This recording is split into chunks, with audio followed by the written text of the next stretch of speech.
Hi guys, thanks for tuning in. This is another one of my conceptual one-stroke designs from that design board that I posted on Facebook and Instagram. This is the one that no one voted for.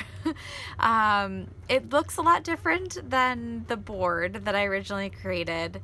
If you don't know what I'm talking about, I did some conceptual designs. I asked everybody to vote to decide what video they wanted to see.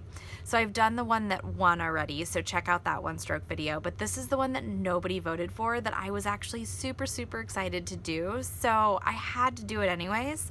The reason I was so excited for it is because it uses this Peacock one stroke arty cake, which I love, but I don't use that often. Nobody ever asks me for peacock feathers, and I don't really have it on my board, so I just wanted to find another reason to use it because it's so pretty.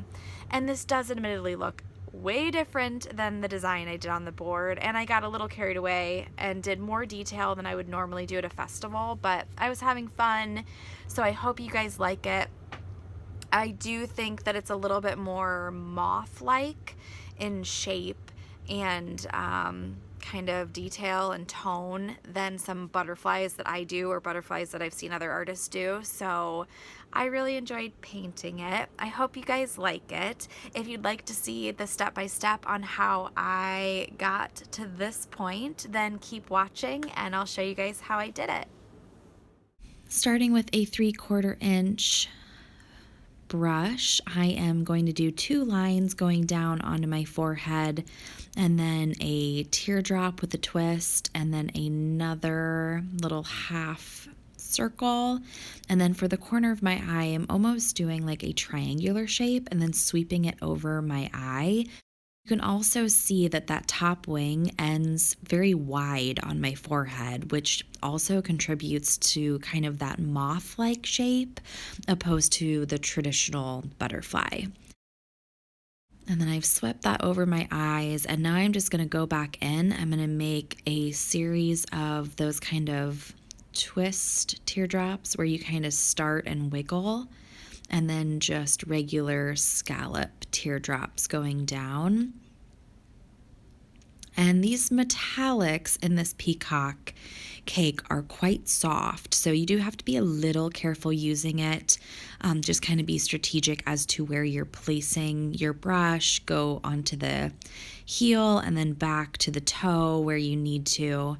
You can see I'm just kind of cutting in on my eye to create a good shape, and then using the heel with that turquoise to fill it in. Now I did the same on the other side, and then for the center, I'm just going to make a little triangle with the brush. Make sure to pull that turquoise down the center of my nose so that I have the center of the butterfly. So for the bottom on this one, I'm going to create a curved line and then just pull a loop right up to the corner of my eye.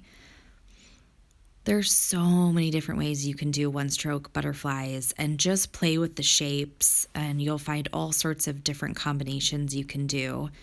But I do love this split cake. It's so pretty, and the turquoise in this cake, whatever it is gorgeous. You can see I'm filling it in at the bottom with the heel of the brush, just because I love, love, love that color. I'm going to try to connect it up a little bit more to the corner of my eye as well so that I don't have a gap there. You can see I kind of have a gap, and I go back and I fill it in. Just want to connect those a bit so it's not floating and separated from the top, and I will do the same on the other side. And it's not too important for me to have that bottom wing touching the bottom part of my eye. That doesn't bother me, so I'm going to leave it. Now I'm just going to do 2 teardrops with that split, and I'm going to keep it really, really close to the body on the top.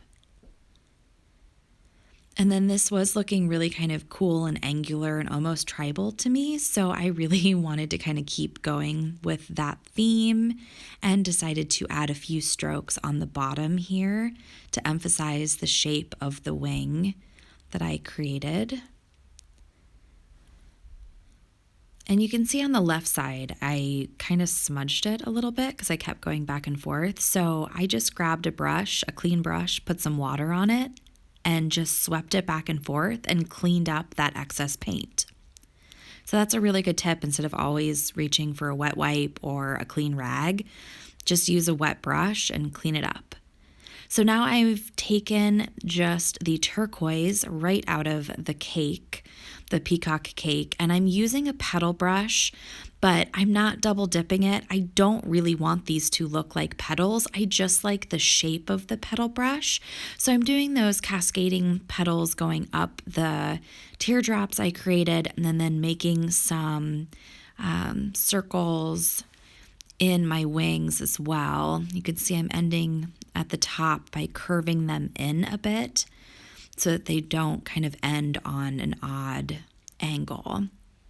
I'm going to do some on the corners of this, what kind of looks like a butterfly mask. I think the shape really mimics a mask.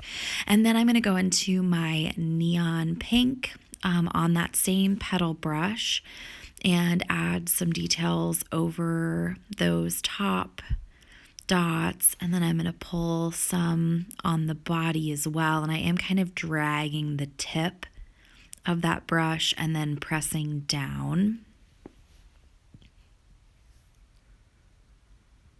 And this is right over my eyebrow, so I had to go over it a few times.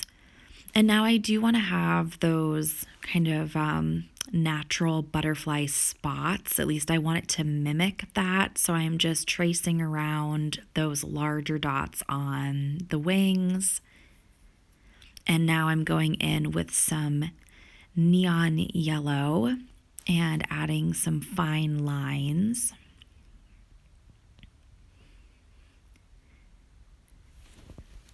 Mainly concentrating them over my circular petal shapes, but then I'm also going to do some longer strokes as well.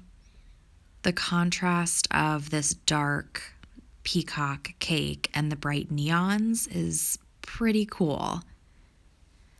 I'm just going to pull some lines down, do some drop teardrops, pull some swirls up and around on the top, and then go back to my butterfly spots and continue to add detail as I switch colors on my brush.